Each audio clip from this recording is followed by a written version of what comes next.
The CBS Radio Mystery Theater presents...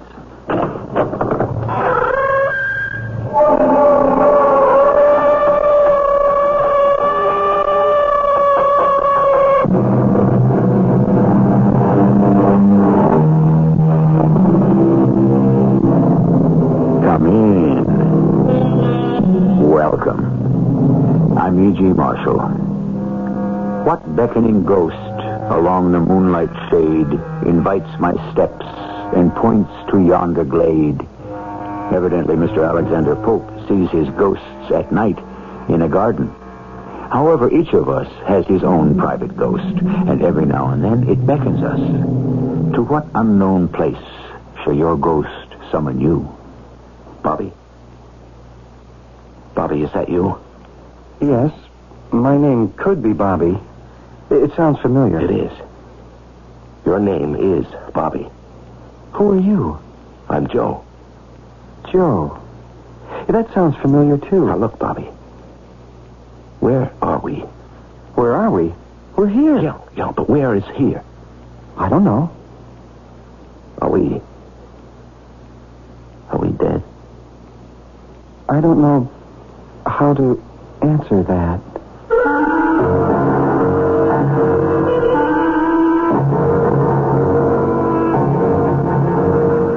Our mystery drama, The Forever Alley, was written especially for the Mystery Theater by Sam Dan and stars Larry Haynes and Marion Seldes.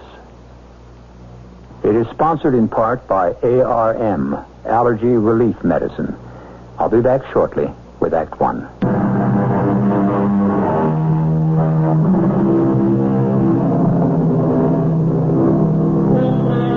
It is not as chic as tennis, nor yet as stylish as golf, but they say it has more adherents than both those games combined. I refer here, of course, to the ancient sport of skittles, which has evolved into the modern sport of bowling.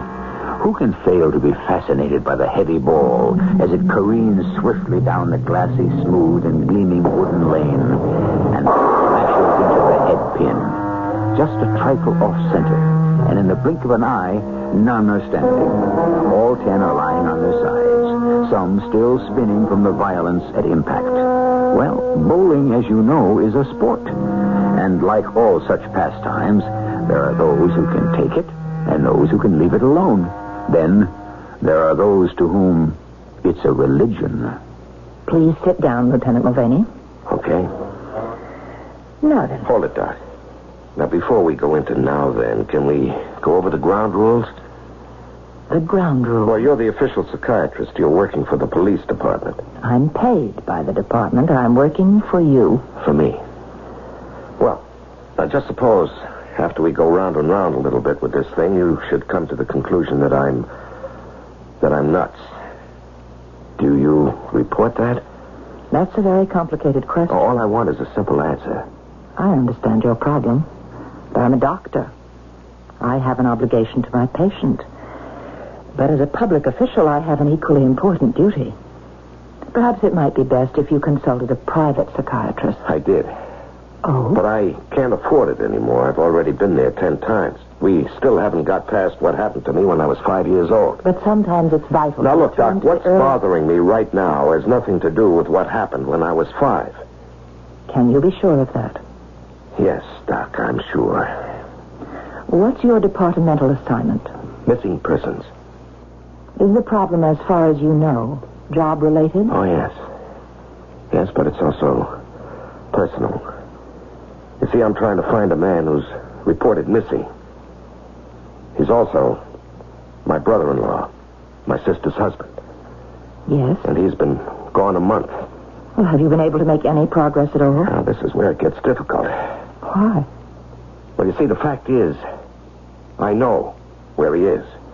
You know where he is? Yeah. Then he isn't missing. Oh, no, he's missing, all right. He's just as missing as he ever was. You'll have to explain. Henrietta, my sister, she marries a fellow named Bobby Clover. He's got a job, sells stocks and bonds. They live good, no kids, so they got plenty to spend on themselves. He's okay with money, so she's got no complaints in that department. However, Yes? he's got a sickness. What is it? Bowling. Bowling. Do you call bowling a sickness? Well, in his case. Bowling. What other game calls for such coordination, such timing? I'm only repeating what my sister tells me. It is a game of consummate skill, completely devoid of all pretension. Excuse me, Doctor. I didn't know you were a fan. Yes, I'm a fan. In the literally derived sense of the word, fan, a shortening for fanatic. Let me understand. You say your brother-in-law is missing. Then you say you know where he is. Is that correct? Yeah. Then you add that despite the fact that you know where he is, he's still missing. You were about to expand on that. Yeah. Now, I know things weren't all that smooth between Bobby and Henrietta, but I had no idea how bad it was until one night somebody rings my bell. And who's standing there but my sister, Henrietta. I have to talk to you, Joe. All right? Can I get you something? No, Joe, you've got to do something. About what? About Bobby. Now, Bobby's your problem, Henrietta. I never see him. Never? All day long, he's out working. Well, you can't hate him for that. But he isn't home at night either. Oh? Is there, someone else? Not someone, something. Something? Some women have to worry about a blonde. My rival is a bowling ball and 10 sticks of wood. Now, look, you knew he liked bowling before you married him. To like it is one thing. To worship it is something else. Hey, that's a pretty strong word. I never see him. You still love him? Yes. Well, there's only one sure way you'll keep him. Become involved. Go bowling with him. I tried that. It doesn't work. I only embarrass him half the time the ball rolls into the gutter. Well... And when it doesn't, it kind of teeters along the edge. And then maybe it knocks over one single solitary pin. Maybe, if I'm lucky, too. My highest score is 23. 23? And I cheated. Please, Joe, talk to him. All right. What do you want me to tell him? You always know the right thing to say at the right time. I have every confidence in you. And did you go to see your brother-in-law, Lieutenant? Yes, Doctor. And what did you say to him? I went to the lanes where he hangs out. It must have been 2 a.m. The place was practically empty. I think they were getting ready to close. He was the only customer left. He was all by himself. And he was still bowling. Bobby? Oh, Joe. What are you doing here? Looking for you. I didn't know you bowled. A little, now and then. Oh, you want to roll a few frames? I think it's too late for this place, but they've got some all-night alleys a little ways from here. No, some other time, Bobby. Oh. Well, what can I do for you? Want to stop off somewhere and have some coffee? Sure. And talk? Now, she asked you to see me, didn't she? Sure. But she's got a pretty good case, you have to admit that. I'm never home. She never sees me. We never spend time together. You don't get married to live this kind of life. Marriage is companionship. Marriage is doing things together. Marriage is sharing. Marriage is caring. Joe, I know what I'm doing isn't right. Well, if you know it isn't right, why do you keep on doing it? Because I can't help myself. Oh, come on, Bobby. I'm hooked. Do you understand? No. No. How could you understand? Here. You see this ball? This is what I live for. Watch me aim it. Watch me approach the line. Watch me release it and send it down the lane. Now look. See it? It's a strike. You see him scatter? Look. That's what I live for. Sounds crazy, huh? Well... Right now, this is the only time I feel alive. Oh, sure, I can go through the motions. I can do my job, and I do it well. But everything else is just killing time. This right here, this is living. I just want to spend the rest of my life bowling. Yeah. What do you say we have that cup of coffee anyhow, huh? Sure. You got your car? I came down with some other guys, but they had to leave early. No, I'm parked right in front. Okay, let me change my shoes and stuff and settle my bill. I'll meet you outside. Yeah, okay. And that's when he disappeared, Doctor. Is he a good bowler? Your brother-in-law? Yeah, I suppose. Would you happen to know his average? No, I don't know. I think I heard him say something like 220. 220? Mm-hmm. That's tournament caliber, 220? If I could bowl 220, I'd shut up shop and... I'm about 180 myself. I think I'm getting better all the... Oh, yeah, no. You said... That's when he disappeared. Please explain.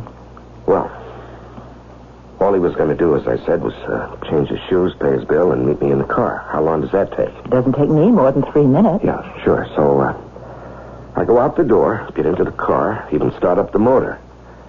I turn on the radio, find one of those nice, easy music stations. I figure he's excited. It'll help calm him down. Maybe we can talk sensibly. So I'm sitting there and sitting there. It's a couple of minutes, then 5 minutes, 10 minutes. Then I see a guy. It turns out to be the manager. He comes out, starts to lock the door. Hey, hold it a second. Wait a minute. Now, you can't lock up. Who says I can't lock up? I gotta go home and go to sleep, too. Now, just wait a minute, huh? You want a bowl? You get here at a decent hour. First, you make a reservation. Sometimes we got leads. I don't want a bowl. Then what are you doing here? There's still somebody inside. Oh, there ain't nobody inside. I make sure I'm the last one out. My brother-in-law is still in there. I'm trying to tell you. My brother-in-law, Bobby Clover. Do you know Bobby Clover? Do I know Bobby Clover? Bobby Clover is sending my kids through college. Well, he's still in there. It's an exaggeration, but you just give me some more customers like Bobby Clover. I tell you, Bobby's still in there. He is, huh? Oh. Look, pal, you have maybe a little bit of a load on you? No, but I'll tell you what I do have. I made this badge. Oh, well, you're a cop. Look, is Bobby in a jam? Come on, open up. Sure. Turn on the lights. Well, you can see. The joint's empty. Bobby? Where could he have gone? What do you mean? Where could he have gone? This is it. Over there beside that glass wall. You know, right behind it, we got the coffee shop. Those 2 doors are the restrooms. That door's my office. All right, let's look. Look where? Before I close, I always double-check everything out. Well, let's do it again. Well, you satisfied? There's nobody here. There's no way out except through the front doors, right? This is it?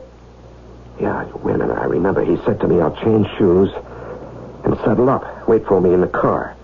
Now, there was nobody else in the place. Everyone had already gone. I remember you were sitting there at the counter reading a paper. Magazine. And I went out. Now, what did you see? What did you hear? Bobby sings out, "Hey, Fred, what do I owe you? Let's settle up." So I told her the tab. And I see I don't have any more receipts left in the book. "Hey, Bobby," I say, "I gotta go in an office for a second and get a new receipt book." Yeah? Well, that's what I do. I go into the office. I pick up a receipt book, and I'm on my way out again when the phone rings. It's the wife.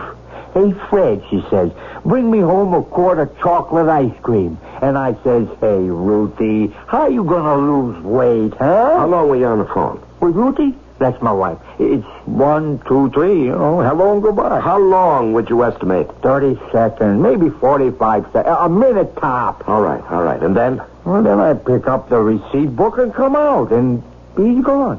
Bobby's gone. How could he be gone? He's gone. Gone, gone. Look, didn't it strike you as strange? He said he wanted to settle up, and then when you came out, he was gone. So what? I figure he's in a hurry. It can wait till tomorrow. I assume he just left. Well, it's impossible for him to just walk out of this place without my seeing him. There's only one exit, right? Right. And I'm parked directly in front of your door. You are? So you tell me, how could he leave without my seeing him? How could he? Come on, answer my question. Hey, Lieutenant, what do you want from me? It's a question we hear quite often. And what can we want from poor Fred, the manager? At any rate, let us review. Do we have all the elements? There is only one way out of the bowling alley, and Lieutenant Joe Mulvaney had it covered. There's no place to hide in the bowling alley, and the place has been thoroughly searched. So, what are we to assume? Well, we can safely assume that we shall all meet here for the second act.